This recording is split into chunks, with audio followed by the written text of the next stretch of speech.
Welcome back to the garage, and today we're going to be doing valve clearance checks on a KTM RC8. It's a 2000 now model, registered in 2011. So we're just going to do it step by step. If there's any confusions, anything you're not sure about, just put a comment in the comments box below and we'll get back to you as soon as we can. Failing that, you can always go to e-manuals online, which I'll put a description and a link below for you. They're really good. They've got everything pretty much on there that you'll need.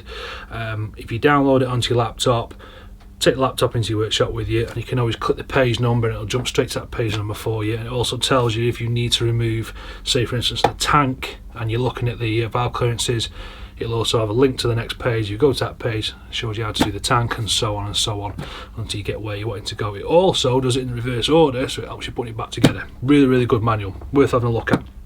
So we're going to get straight into it. Hopefully you'll enjoy it. Make sure you follow us and hit the bell button. So hope you enjoy it, guys. Okay, so the first step is we've got to remove this seat. So all you need to do is take your ignition key, pop it in the back, give it a twist, pull your seat up and out. Very straightforward, nice, easy, simple step there. Just you step your seat to one side, and the next step is we've got to remove this tank. A little bit more to this, but very straightforward. You've got to take two screws out, which are here. Don't know if you can see those. Okay, they are a T30 Torx screw, and these two here. So, just a little nifty tip for you. Got these nice little ProWorks kits. Really good. Put a link in the description below for you. So as I said before, it's a T30. Don't know if you can see that now. It's a T30 Torx. And when I mean Torx, that's the kind of head that I'm talking about.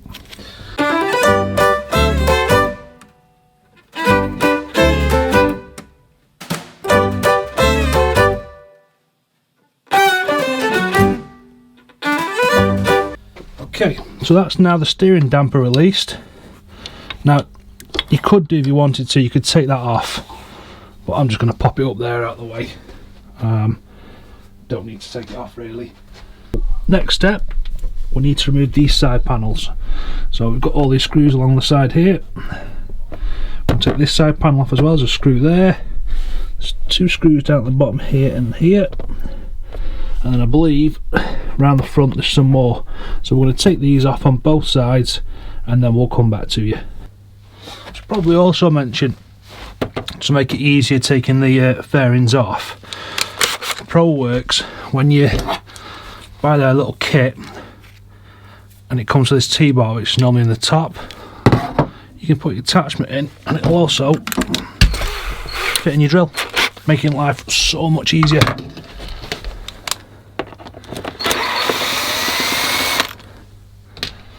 And if you can get yourself one of these as well, little magnet plate, so you don't lose your screws.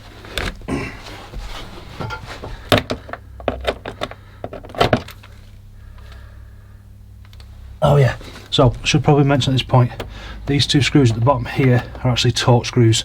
So we'll undo these top ones and then we'll get those ones out.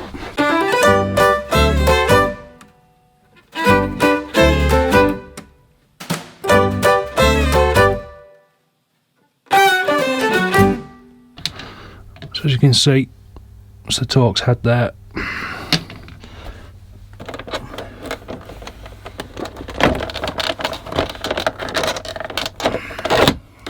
And that just all pops off in one.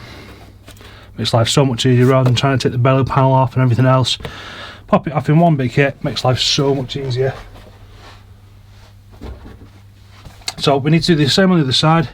I'm not going to record that unless I have any issues. I'll switch it back on if I do. But as you can see, fairly straightforward. Just to bring you up to speed, I have done a bit of recording and unfortunately my bloody microphone wasn't switched on. So, to bring you up to speed, this panel that sits here, there's two screws, one there and one there. The T25s, undo them and it pops off. Okay, simple as that. Do that on both sides, and then you need to take off the fuel hose and the connector for the fuel pump.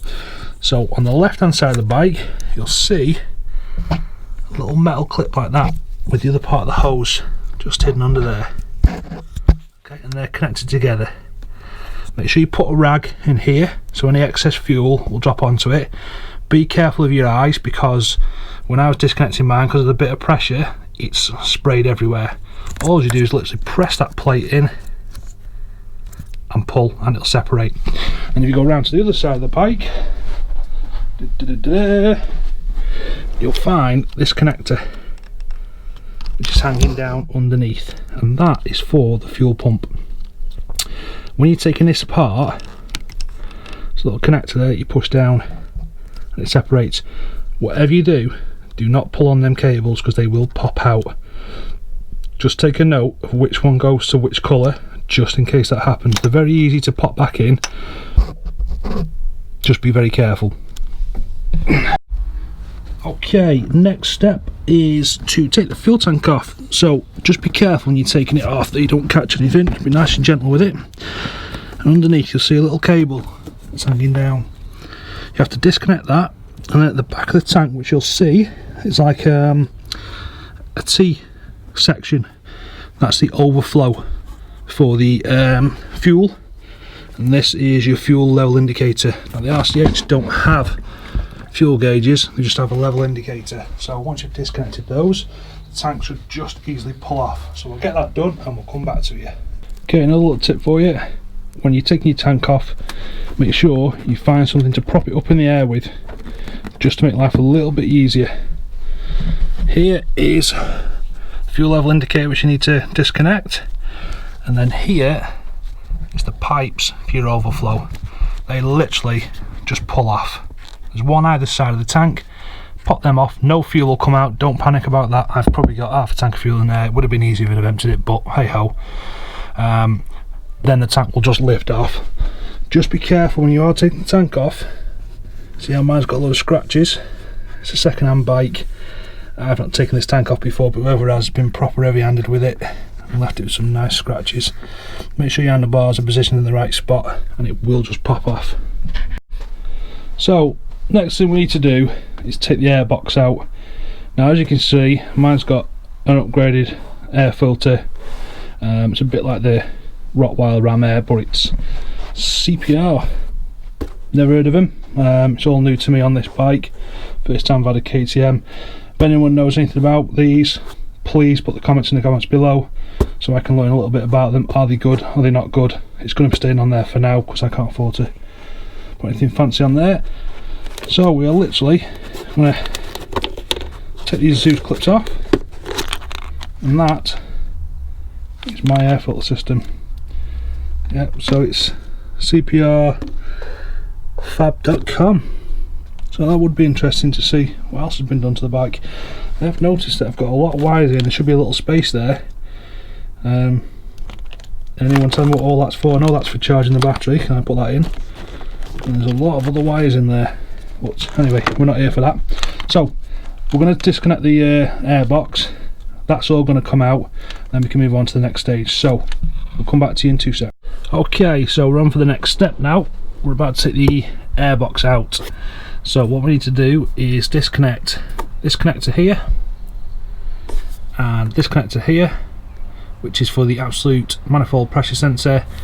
Then we've got to disconnect this big connector down here,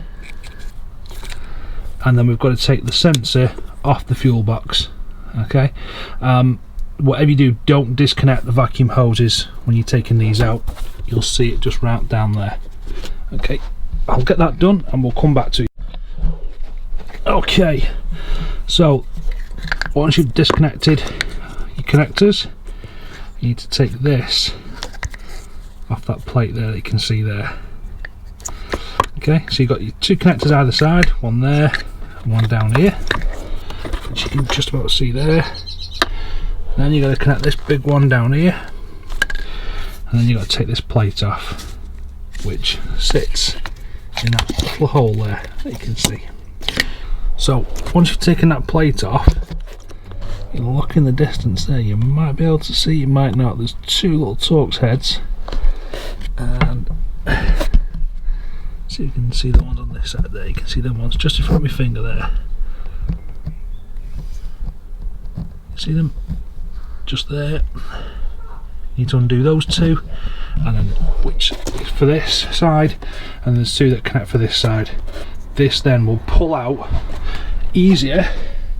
Before you do try and pull it out, we'll need to disconnect the hose that connects to this here. You can see just underneath there. So we've got to then disconnect that as well. That will then pull out. So we'll get that done and we'll come back to you. Okay, so we're at the stage now where we're trying to take the throttle bodies out. So you have to take the fuel line off, which is this here. I've put a pair of pliers around the end. You don't need to, because that is actually connected to the fuel hose here, which you disconnected earlier. But there is excess fuel in there, which I want to stay in there because that whole pipe will come out with the bottom of the airbox. So this is one of the connectors that we connected earlier, which was down on the side of the bike. That pulls through the hole, which you should be able to see my fingers popping through there. That pulls through. You do have like a little grommet here, which helps it connect to the side of the bike. You'll need to pull that off as well.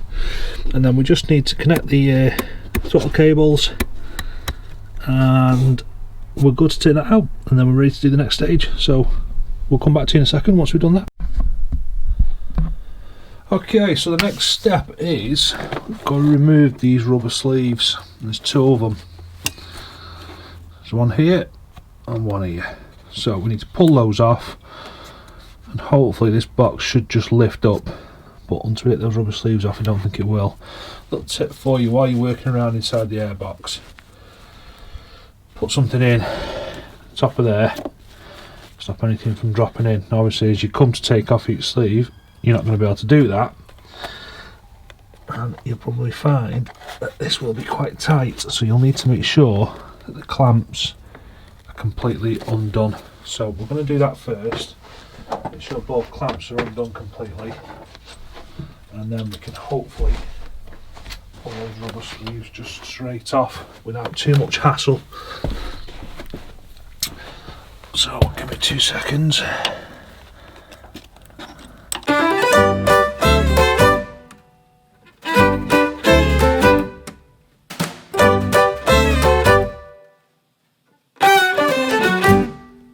Just be careful when you pull it, you don't want to ruin the rubber sleeves. There we go. If you can take those off, it'll make life a lot easier. Okay, so it's quite difficult getting these rubber seals out, especially if your bike's cold. If it's sat in a garage and temperature's quite cold, my advice is get a hairdryer or a heat gun, just gently warm around the rubber seal around the edges. Get it nice and warm, and then the airbox will just lift off. If you try pulling it with your pliers, it is going to tear the rubber because of the way it's seated. You need to also take out these rubber seals, which you can see there, which are for where the air flows in from the front of the bike. You just literally grab hold of that with a pair of pliers again. If you warm it up, it's going to come out a lot easier, and just give it a pull. And there's two, there's one that side and there's one this side. Now when you lift the airbox up, be careful, because at the front here you've got a sensor. Make sure you take that off and don't go pulling it off, because it will snap it. And then take your throttle cables through there, and it will all just come out together. Nice and easy. Set that to one side, and we're ready for the next step. Okay, so the next step is to take the tops of these cylinders off, the covers, cylinder head covers, and you need one of these, or if you've got one, it would make it a lot easier for when you do the front one. Back one's not too bad, you can easily get a ratchet in there, no problem, but if you can get one of these ratchet spanners, makes life so much easier when you come to the front. They're a 10mm and they're not that tight, I don't think. No, they're not that tight. Just loosen them off a little bit at a time.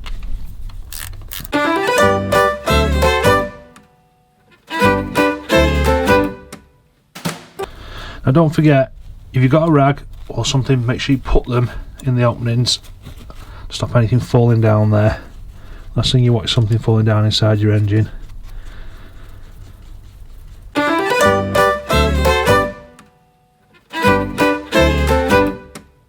Okay, so that is now free. With a little bit of gentle persuasion, will pop off like so. Be careful with your gaskets, and that looks pretty fresh to me. Okay, so we've taken the front cover off, the rear cover off. We're now going to take the front one off. I'm not going to film it, it's exactly the same. It's just 4 bolts, undo them, pop it off, and you've got the top of the engine exposed as you have there. So we're going to get that done and then we'll come back to you. Okay, so now we've got the covers off, front and rear. Come to the left hand side of the bike, down here your generator cover.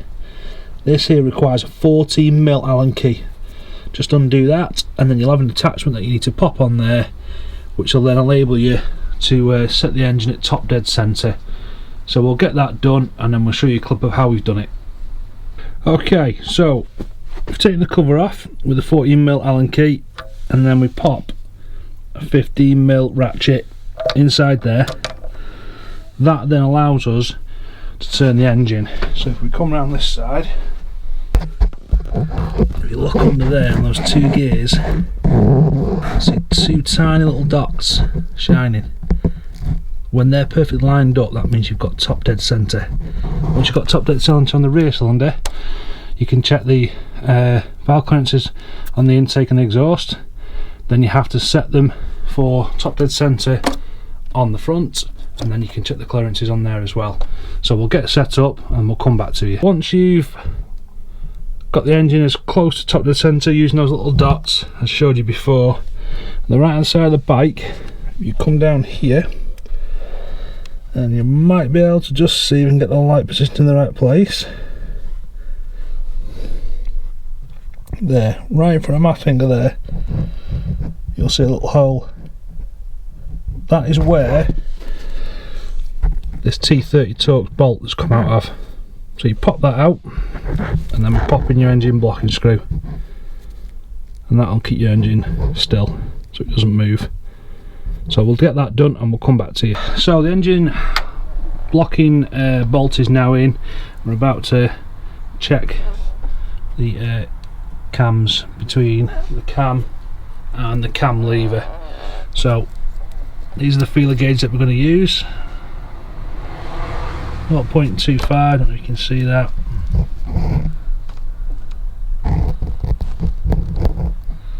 Not 0.25 to 0.3. So we're going to go on the lower end to start with, and we'll do the backside ones first, the exhaust. You just literally just pop them in. That went fairly easy. There's a little bit of resistance on there. Try the other side. Same on that side. So what we'll do, we'll go to next size up. So because there was too much play on there, we'll go to the 0.3, and that hopefully won't go through now. No, it doesn't, which is good. Good stuff. Once you've done that, the exhaust, you can do the intake as well. Set the engine top dead centre with the markings on these gears, as we did before.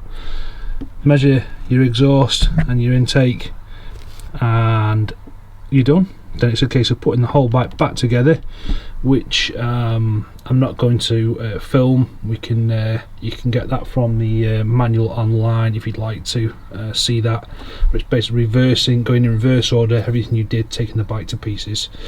If you've got any questions, pop them in the comments box below. I will say now that I am not a trained mechanic. If you want mechanical advice, go and speak to a mechanic.